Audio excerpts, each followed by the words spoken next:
Hello guys! Ang isi-share ko ngayon ay kung paano gumawa ng frosting o icing para sa ubi cupcakes.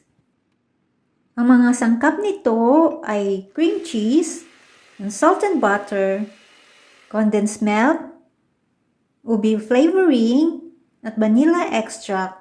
Optional lamang po ang vanilla. I-beat po ang lahat ng ingredients gamit ang hand mixer o stand mixer. And after beating ay isalin ang mixture sa piping bag.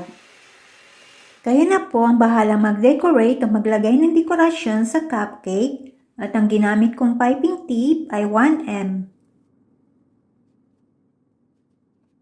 Para mas lalong gumanda o mas lalong kaakit-akit ito ay naglagay ako ng sprinkle candies.